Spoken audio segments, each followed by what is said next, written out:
Good morning everybody. आज हम लोग या मैं आपको पढ़ाने जा रहा हूं एक ऐसी यूनिक और क्लासिकल या इनक्रेडिबल क्लास एविज, जो अपने आप में एक परफेक्ट क्लास है। और इस क्लास के अंदर अन्य क्लासेज के लक्षण पाए जा सकते हैं, लेकिन इस क्लास के लक्षण दूसरे क्लासेज के अंदर नहीं पाए जाते। This word is made up of a Latin word avis, means bird.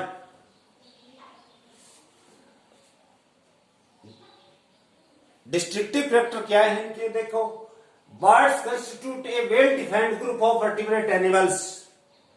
ये वर्टिब्रेटा समुदाय उप सब फाइलम में पाए जाने वाले जंतुओं का एक वेल डिफाइंड ग्रुप का निर्माण करती हैं, यानी इनमें आने वाले जंतु निर्माण करते हैं।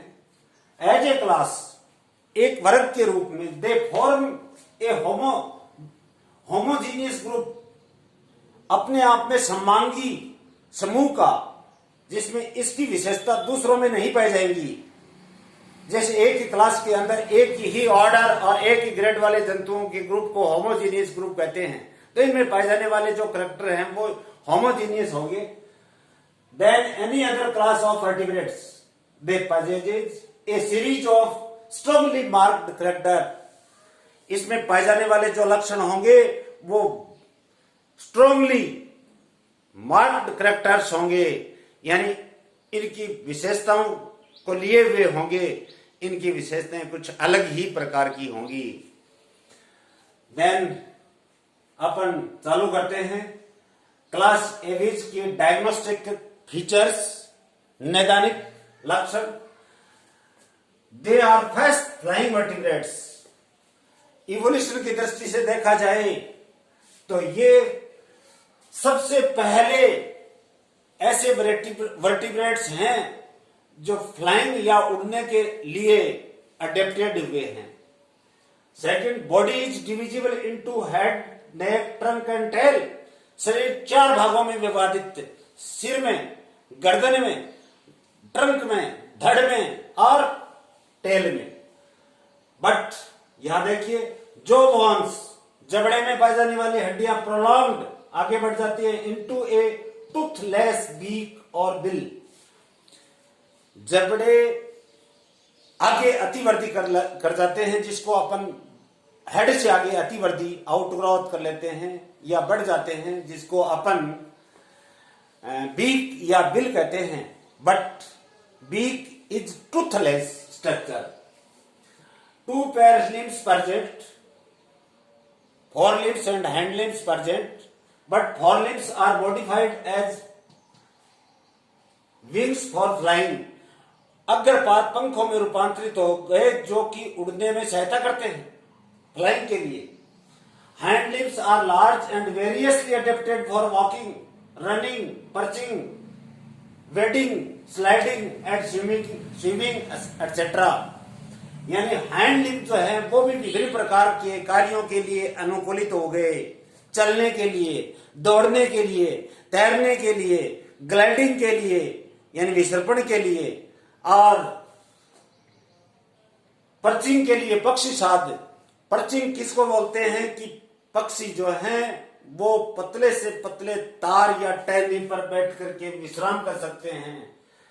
उस प्रकार की मैकेनिज्म को पर्चिंग मैकेनिज्म कहते हैं। इंपॉर्टेंट मैकेनिज्म है ये। और उड़ने के लिए एटसेट्रा, यानी तैरने के लिए, सॉरी उड़ने के लिए नहीं, स्विमिंग एटसेट्रा। आगे इसमें एक लक्षण देखो, ईच फूट बियर्स 4 क्लॉड टाइज। प्रत्येक पाद में 4 नखर युक्त टखने पाए जाते हैं, जिनमें से ऑफ विच द फर्स्ट और हेलक्स, जिनमें से पहला जिसका नाम रखा गया है हेलक्स, बहुत इंपॉर्टेंट है, सभी प्रकार की कॉम्पिटिटिव एग्जाम में ये प्रश्न पूछा जाता है। इज डायरेक्टेड बैकवर्ड्स, यानी इनकी स्ट्रक्चर यूं होती है, first toe, second toe, third toe and fourth toe. चौथा point, exoskeleton found as feathers, scales on legs, claws on toes and sheath on beak. बाह्य कंकाल परों के रूप में पाया जा सकता है, स्केल्स के रूप में पाया जा सकता है जो कि टांगों पर पाए जाते हैं, लेग्स पर पाए जाते हैं। क्लॉज के रूप में पाया जाता है जो टखने पर पाए जाते हैं, टखनों पर पाए जाते हैं। शीत के रूप में पाया जा सकता है जो बीक या चोंच पर पाए जाते हैं। बट फेदर्स के ऊपर, परों के ऊपर barbs and barbules present on feathers. पिच और पिच्छिकाएं केंद्रीय अक्ष है। किसी भी आप विंग को लेके देखोगे तो उसके पार्श्वों के अंदर यूं बार्ब्स निकली हुई होती हैं और उन दोनों पार्श्वों के अंदर बार्ब्यूल्स निकली हुई होती हैं। Fifth point, they are warm blooded यानी होम्योथर्मस, समतापी होते हैं, अपने बॉडी का टेम्परेचर अपने आप मेंटेन कर लेते हैं। सिक्स्थ, स्किन ड्राई, त्वचा शुष्क होती है। डिवॉइड ऑफ ग्लैंड्स, कारण क्या कि इसमें किसी भी प्रकार की कोई म्यूकस ग्लैंड या कोई सिक्रेटरी ग्लैंड्स नहीं पाई जाती। ओनली ऑयल या preen gland present at the root या बेस ऑफ द टेल। सिर्फ एक तेलीय ग्रंथि पाई जाती है, ऑयल ग्लैंड पाई जाती है। कहां? टेल के आधार पर या टेल के रूट पर, जिसका नाम है preen gland. It is also very very important. Oil gland का नाम लिखिए, preen gland. Seventh, pectoral muscles well developed for flight. Pectoral muscles यानी अग्रपाद, fore limbs are modified into wings. तो तैर उड़ने के लिए मसल, विंग्स को मजबूत मसल्स चाहिए, इसलिए ये फ्लाइट मसल्स के कारण से पेक्टोरल मसल्स जो होती हैं वो सुविकसित होती हैं। एंडोस्केलेटन ओसिफाइड और विद न्यूमेटिक बोन्स। एंडोस्केलेटन हड्डियों का बना हुआ जरूर होता है। हड्डियों के अंदर छिद्र पाए जाते हैं और हड्डियां जिसके कारण से न्यूमेटिक यानी वातिल बन जाती हैं, हल्की बन जाती हैं। और फ्यूजन ऑफ बोन्स प्रेजेंट, और वर्टिब्रल कॉलम में, फोरलिम में, हैंडलिम में पाई जाने वाली हड्डियां फ्यूज हो जाती हैं। हड्डियों की संख्या कम हो जाती है और वातिल न्यूमेटिक होती है। इस प्रकार के लक्षण इसमें विद्यमान होंगे। इस क्लास में आगे आएंगे, एक एक का वर्णन करेंगे अपन। स्कल मोनोकोडाइलिक यानी स्कल के पोस्टीरियर पार्ट में एक ही ऑक्सीपिटल कोंडाइल होता है, जिसमें सर्वाइकल वर्टिब्रा फर्स्ट यानी सर्वाइकल रीजन में पाई जाने वाली वर्टिब्रम एटलस जाकर के इससे जुड़ती है। लोअर जा और मैंडिबल, अपर जा को अपन मैग्जिला बोलते हैं, मैग्जिला है, प्री मैग्जिला है, सब मैग्जिला है। लोअर जा या मैंडिबल कंसिस्ट ऑफ 5 और 6 बोन्स।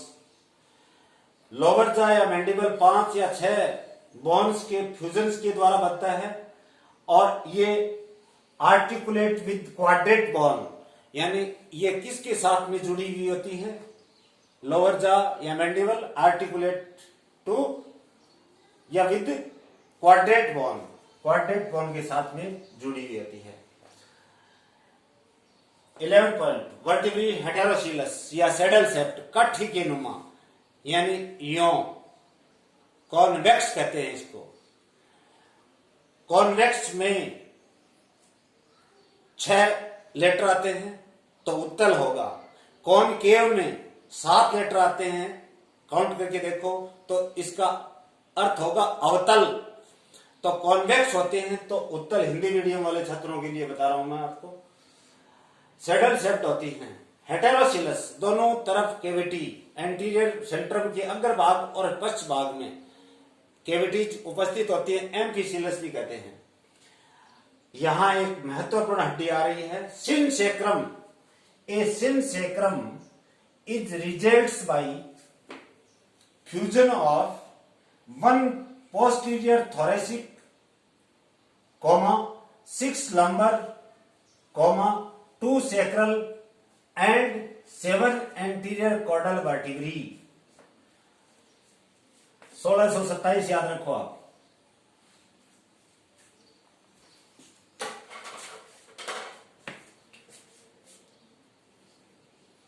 1627, यानी थोरेसिक रीजन में पाई जाने वाली लास्ट की अंतिम वर्टिब्रा नंबर 1 और लंबर रीजन में पाई जाने वाली हड्डियां 6 और सेक्रल रीजन में पाई जाने वाली बोन्स 2 और कोडल रीजन में बहुत सारी हड्डियां पाई जाती हैं, जिनमें से पहली 7 हड्डियां आपस में मिलकर एक फ्यूज्ड बोन, इंपोर्टेड बोन का जो वर्टिब्रल कॉलम में पाई जाती है वो बोन होती है सिनसेक्रम।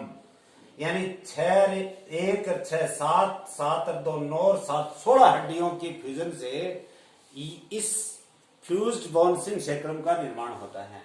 नेक्स्ट क्या है, लास्ट 3 और 4 टेल वर्टिब्री फ्यूज्ड, लास्ट की 3 या 4 कोडल या टेल वर्टिब्री आपस में फ्यूज होती हैं और एक बोन का निर्माण करती हैं जो टेल में पाई जाती है, दैट इज पाइगोस्टाइल। वो क्या होगी, पाइगोस्टाइल होगी।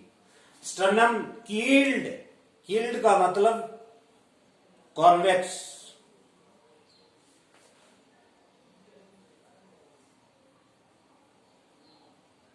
सॉरी हेटेरो सर्कल में कॉनकेव होगा, गलत बता दिया ये। वर्टिब्री हेटेरोसिलस का मतलब है कॉनकेव, दोनों तरफ कॉनकेविटी पाई जाती है। अग्र भाग में, सेंट्रम के अग्र भाग में वर्टिब्रम के और पश्च भाग में भी केविटी पाई जाती है, तो इसको कॉनकेव कहते हैं, न कि कॉन्वेक्स। गलत बता दिया था, संशोधन कर रहा हूं। स्टर्नम कील्ड यानी कॉन्वेक्स होती है। कील्ड का मतलब यूं उभरी, यूं स्टर्नम, ये स्टर्नम है और इससे यूं उभरी हुई और इससे लॉन्ग फ्लाइट मसल्स आकर के जुड़ती हैं, एरिया बढ़ा देती हैं।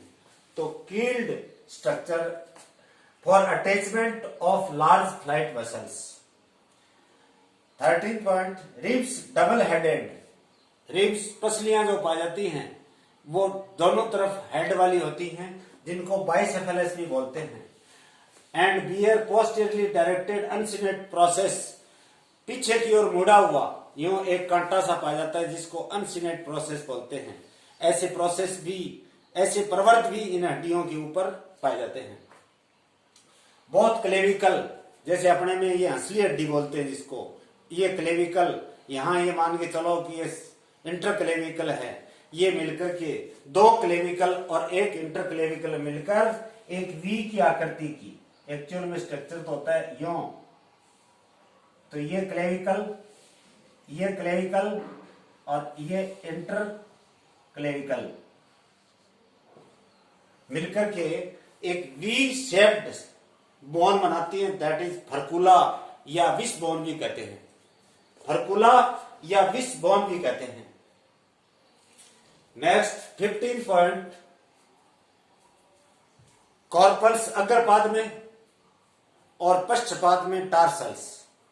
कॉर्पल्स या मेटाकार्पल्स, रेडियस अल्ना नाम की हड्डियों के पास में पाए जाने वाली प्रॉक्सिमल कार्पल्स, इससे आगे पाए जाने वाली कार्पल्स डिस्टल होंगी, और पश्चपाद में हैंड लिम्ब में पाए जाने वाली टांग यानी टार्सल्स एंड मेटाटार्सल्स कहलाएंगी। यहां फोर लिम्ब में एक फ्यूज्ड बोन होगी, कौन सी देखो, प्रॉक्सिमल कार्पल्स तो स्वतंत्र होती हैं, फ्री होती हैं। Distal carpals fused with 3 metacarpals. प्रथम टॉयज यानी हेलक्स वाली तो अलग होती है, दूसरी, तीसरी और चौथी 3 मेटाकार्पल्स टू फॉर्म ए कार्पोमेटाकार्पस, यानी डिस्टल कार्पल्स या दूरस्थ कार्पल्स और 3 मेटाकार्पल्स मिलकर के एक संयुक्त हड्डी का निर्माण करते हैं जिसको कार्पोमेटाकार्पस कहते हैं। इसी प्रकार से प्रॉक्सिमल टार्सल्स, टार्सल्स का मतलब पश्चपाद में है और यहां टीबिया फिबुला है, तो ये टीबिया के साथ में फ्यूज होती है। Proximal tarsals and tibia fuse to form tibiotarsus. Tibia fibula tibia के साथ में जुड़ती हैं, प्रॉक्सिमल टार्सल जुड़ती हैं तो टीबियोटार्सस। अगर डिस्टल टार्सल देखो, distal tarsal fused with second, third and fourth metatarsals. Distal tarsals metatarsal के साथ में जुड़ती है, तो मेटाटार्सल इसके पास में पाई जाने वाली कौन सी है, प्रॉक्सिमल। तो distal tarsal fused with second, third and fourth metatarsals, और वो मेटाटार्सल्स कौन सी होंगी? प्रॉक्सिमल। कौन सी होंगी? प्रॉक्सिमल।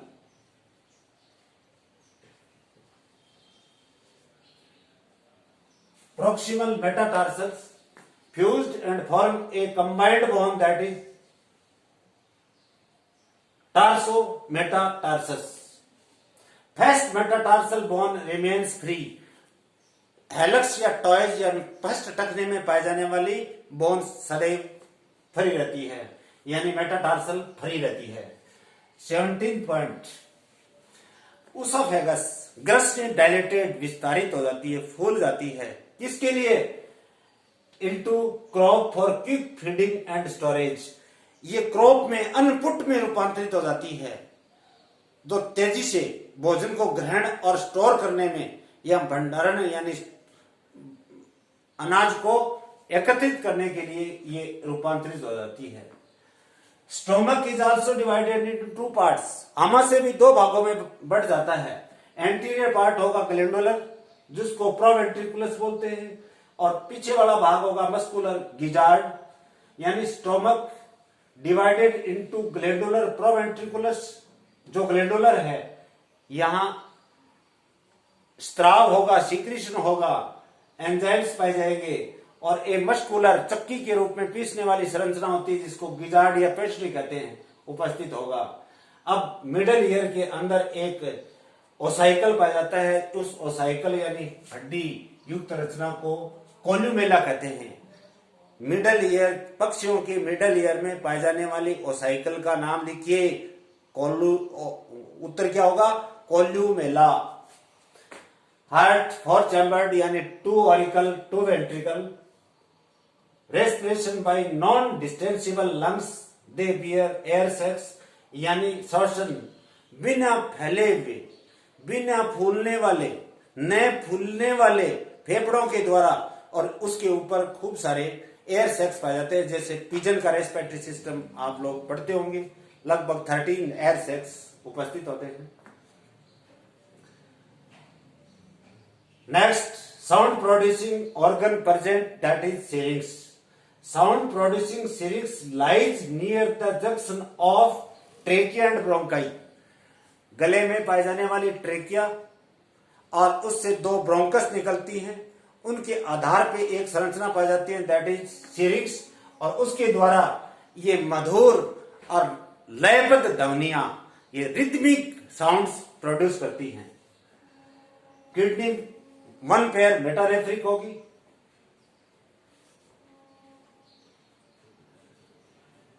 और उत्सर्जी पदार्थ यूरिक एसिड होगा, इसलिए इनको यूरिकोटेनिक कहते हैं।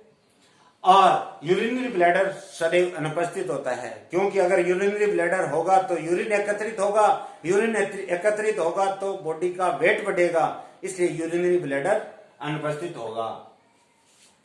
Next, cranial nerve 12 pairs. कपाल से, ब्रेन से निकलने वाली तंत्रिकाओं की संख्या 12 जोड़ी होती है, यानी 24 होती हैं। यहां देखिए, एक क्लोइका का पॉइंट लिया मैंने, 3 chambered cloaca present. Cloaca 3 chambers वाला होता है, 3 चैम्बर्स वाला होता है। Next important point, all factory organs poor. इनमें सूंघने की क्षमता या घ्राण कैपेसिटी बिल्कुल कमजोर, दुर्लभ, कम, अल्प विकसित होती है। Eyes large and possessing. Eyes यानी ऑप्टिक लॉब से आइज बड़े होते हैं। सेरेब्रम सेरेबेलम, ब्रेन सुविकसित होता है। और आइज क्या रखती हैं? Nictitating membranes, sclerotic plates and a vascular pecten. एक वेस्कुलर पेक्टेन जो बार बार आंख के आगे कॉर्निया को साफ करती रहती है, मोनोपेक्टिनेट होती है, एक दंती कंघी के समान होती है। और आगे लिखा है विजन की, यानी इनकी दृष्टि बड़ी तीक्ष्ण होती है। पक्षियों की दृष्टि तीक्ष्ण और सूंघने की क्षमता या तो अनुपस्थित या होती है तो अल्प विकसित होती है। नेक्स्ट, दे आर डायोसियस यानी एक लिंगी sex separate sexual dimorphism well marked, यानी लैंगिक द्विरूपता मेल और फीमेल दोनों अलग अलग प्रकार के होंगे और अच्छी तरह से पहचाने जाने योग्य होंगे, इसलिए well marked sexual dimorphism present. Female has a single functional ovary and oviduct, मादा में मात्र एक ओवरी और एक ओविडक्ट ही फंक्शनल होती है, एक ओवरी और ओविडक्ट रिड्यूस होती है, और वो जो फंक्शनल होगी वो लेफ्ट ओवरी होगी, that is left ovary, right ovary reduced, right oviduct reduced. Fertilization internal, they are oviparous यानी अंडे देते हैं, और पॉलीलेसिथल या क्लिडोइक एग्स पाए जाते हैं, योग की मात्रा अत्यधिक होने के कारण से। एग्स हार्ड होंगे क्योंकि because surrounded by calcareous scales, क्योंकि कैल्शियम कार्बोनेट के बने हुए मोटे कवच द्वारा अंडे घिरे हुए रहते हैं, इसलिए कैल्केरियस स्केल्स के कारण से एग हार्ड होंगे। 26वां पॉइंट है extra embryonic membrane, amnion, chorion, allantois, yolk sac उपस्थित होंगे। दे आर आल्सो एमनियोटिक जंतु हैं ये। और 27वां पॉइंट आ रहा है डेवलपमेंट डायरेक्ट, यानी इसमें कोई लार्वावस्था नहीं होगा, सीधा ही अपने अपरिपक्व बच्चों को जन्म देता है, लैंगिक रूप से अपरिपक्व शिशुओं को जन्म देने वाले जंतु। और 28वां point parental care well marked, यानी पैतृक रक्षण का गुण इनमें बहुत ज्यादा विकसित होता है। अंडे को इनक्यूबेट करता है, छोटे बच्चों को भोजन खिलाता है, यानी जब तक बच्चा उड़ने या दाना चुगने लायक नहीं होता तब तक ये अपने बच्चों की रक्षा करते हैं, इसलिए इनमें पेरेंटल केयर का गुण बहुत ज्यादा विकसित होता है। आपकी समझ में आ गया होगा। अगर आपको इसका स्क्रीनशॉट लेना है तो स्क्रीनशॉट आपके सामने ओपन है, ले सकते हो, और स्क्रीनशॉट कैप्चर करने के पश्चात आपको अगर पढ़ना है सुरक्षित रख करके तो पढ़ सकते हो। अगर ये आपको यह टॉपिक समझ में आया है तो सब्सक्राइब कीजिए, लाइक कीजिए। आपको बहुत सारी शुभकामनाएं देता हूं, और इसके पश्चात इनका क्लासिफिकेशन चालू होगा। तो नेक्स्ट वीडियो में देखिए क्लासिफिकेशन ऑफ एबीज। थैंक्स।